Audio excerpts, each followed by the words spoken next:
where they announce tariffs, the market crashes, then they announce that they're removing the tariffs and the prices go up. Some would say that looks an awful lot like stock market manipulation. I would say it looks an awful lot like stock market manipulation.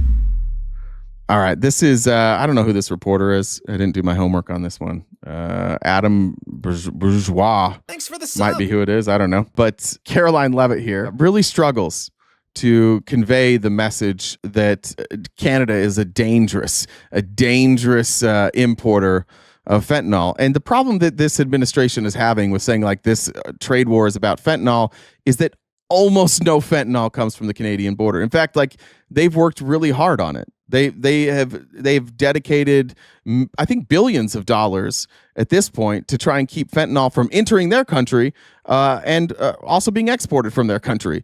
Very little fentanyl has come from Canada. So when Trump and Caroline Levitt try and get up here and spin like, oh, we're doing this to save our people. No, don't buy it. But here's this exchange. And watch just the spin.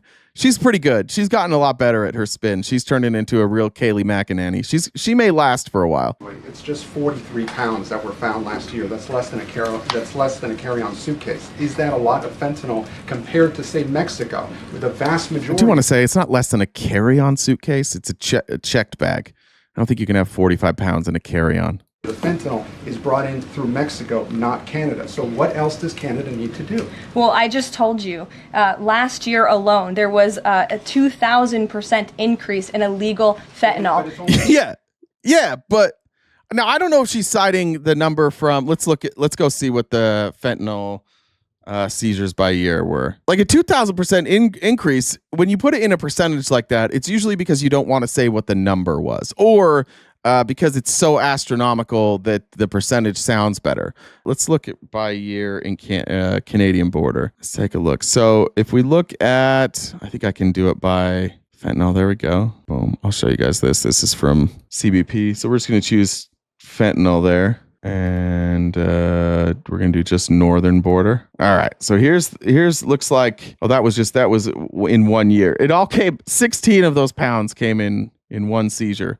And this was 2024. Let's see if we can look at 2023. Let's compare the two. All right. So 2023 is blue. It's flat as shit. What are they talking about? There was almost nothing in 2023. And then, 2024. Yeah, going from 0 to 48 pounds. Yeah, that's where you're getting this 2,000% increase. Okay. Yeah. See how they do that? See how they play with that statistic to make it sound more significant than it is? That's not very significant. You're asking me for what the president's justification is for these tariffs. It's not up to you. You're not the president, Gabe. And frankly, it's not up to you. You're not the president. If he wants to do dumb shit, he can do it. But here's the talking point: 2,000%. She's good at the laugh while she talks. That's where she's getting better at this. She's getting some real media training. I think it's a little bit disrespectful to the families in this country who have lost loved ones at the hands of this deadly poison. That's right. And now, let me throw this in your face. You shouldn't even ask questions. You shouldn't even question Donald Trump. It's disrespectful to the families who have lost people to fentanyl if you even question why Trump is trying to ruin our economy for no goddamn reason. That's disrespectful to the families. If you talk to them, and this president has, they are grateful that they finally have a president who is standing up to both Canada and Mexico, and most importantly, to China as well. The president added an additional... Look, I hope those families are grateful. That'd be good. I'm sure that he talks about it more than anybody else. But he doesn't do anything more than anybody else. In fact, when he negotiated these new deals with Mexico and Canada, they were already doing the thing he asked them to do. He's like, can you give me $1 billion for fentanyl? They're like, yeah, I think we already committed 10. Yeah, that's fine. You want some troops? Great news. We already have troops there. So you can keep the troops that we already have there. He hasn't done shit. He literally hasn't done anything different. He just talks about it more. And for MAGA, like that's really the key. You just keep saying the shit and people think something's changed, but he's done nothing different.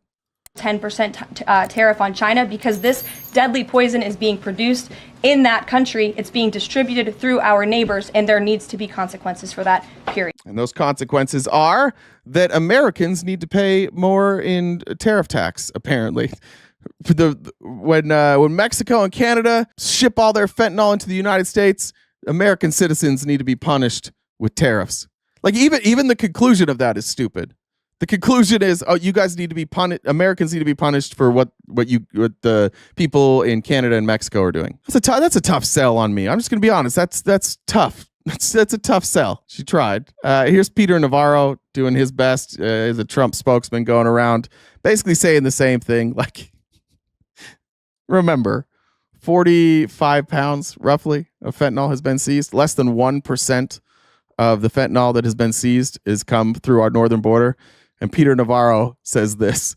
Sabers but I don't want to contribute to that. What I want to say to every world leader who gets up in arms when all we're asking for is fairness and to have them stop killing our people is, please listen to us. Canada could do a lot more. Canada has been taken over, Brett, by Mexican cartels. They bring up these Taken over completely. Every time I go to Canada, you guys, we have some Canadians here, you know you can't step foot outside without running into a cartel shakedown. That's all Canada is now. I mean, it used to be sled dogs and igloos and caribou. And now every time you go outside, it's just Mexican drug cartels running everything. In fact, a lot of people don't know this. Trudeau's been accused of running the Mexican cartel there in Canada.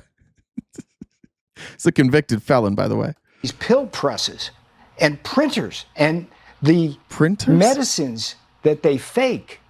You can't tell the difference. Yeah, it's major Pharma problem. companies can. You need a spectrometer to do. You need a spectrometer. If you want to know what drugs you're taking, you need a spectrometer. And you don't want to trust the Canadians because they're run by the Mexican drug cartel. Guys, it's pretty stupid. It's kind of why I'm starting to feel good, because this is actually the best they have to offer. Like their talking points are way worse than they've ever been. They're more moronic now than I ever remember. They used to come up with some shit. Like, they're not coming up with anything now. Here's Howard Lutnick on CNBC. Asked the same question. Watch Howard Lutnick. He's supposed to be the smart. Remember, Trump said the smartest, most accomplished, most merit-based cabinet in the history of our country. Let's have Howard Lutnick, he's a billionaire, so he must be really smart. Let's have him explain it. According to U.S. Customs and Border Protection agents, only seized 43 pounds of fentanyl at the Canadian border last year. So is that a metric? Do we want to see that go down to zero? How are you judging when they've done enough? Well, how funny is that, right? Like, if I seize less, does that mean, like, the stuff they haven't seized hasn't gone through? I think they seized more, actually. More, and then it's gone back down. Well, just because the seizure numbers are this doesn't mean that the imaginary number that we're basing our tariffs on isn't real. If there were 43 pounds that they caught, that means 433 million pounds got through. Like, nice try, but then the spin. I'm going to try and answer it. And this is Benny Johnson did this, we saw the other day. This is media training 101. And this is somebody who's worked in finance, so he's used to lying to people on TV. Media training 101 is when you don't have a good answer, smile, laugh at it like it's ridiculous. When you don't have any answer to it, just pretend that it's a ridiculous thing. And that's what he's doing. Nothing about this is funny. This isn't funny. And he doesn't have an answer, but he's laughing, and that makes conservatives feel comfortable. It's their warm laughing blanket. That rich man is smiling, so everything's going to be fine. Well, how funny is that, right? Like, if I seize less, does that mean, like, the stuff they haven't seized hasn't gone through? I think autopsy death, as horrible as that is to say, should be the statistic. But a lot of it is Americans smuggling it. I think autopsy tests are the statistic we should be looking at. What? That's not a statistic. You think we should just look at how many people died from fentanyl, and then we should just tariff people blindly? That was his response, just so we're clear. I know there's no evidence it's coming from Canada, but people are dying from fentanyl, so we should just tariff everybody until the whole world figures out why the fuck people in America are dying, because we can't figure it out. We're sure as shit not going to give them health care. We're not going to do any extensive studies, and if they get caught with those drugs, we're going to send them straight to prison, which never works. It couldn't be us. It couldn't be anything that's happening on our end. So because people in America are dying, we're going to tariff the fuck out of everybody. That's the answer he just gave. I put it in a little better context because I'm not a skeevy little douchebag, but that's what he just said. Over, right? It's not just Canadians.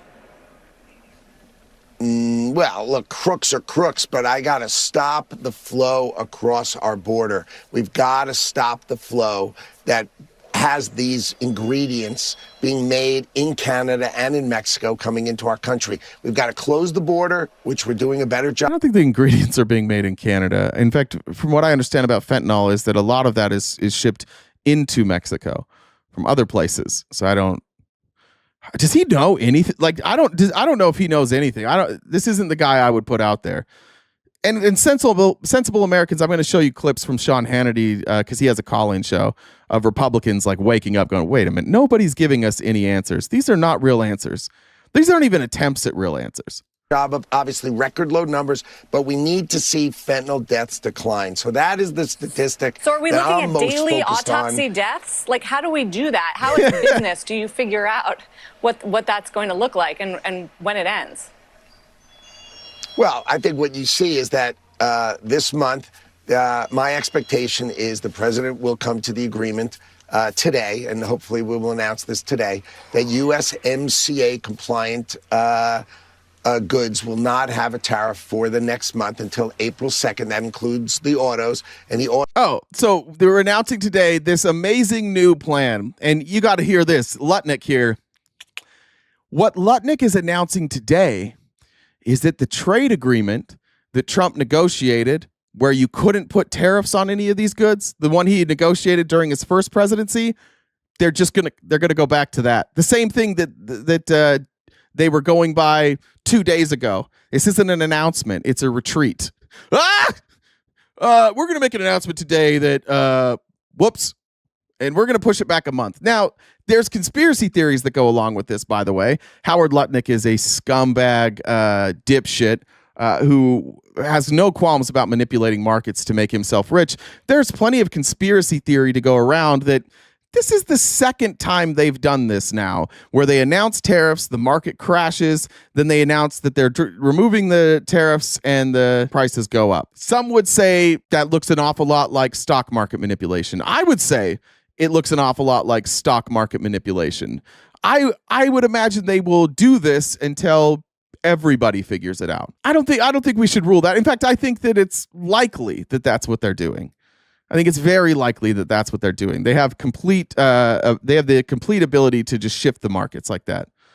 People panic sell, and then who's making that money? Because they all know. It would be interesting to track their trades. We've tracked Elon's net worth. We know what he's doing. We know he's just diving in to find government contracts that he hasn't won yet, so he can figure out how to get those. But some would say it looks like stock market manipulation.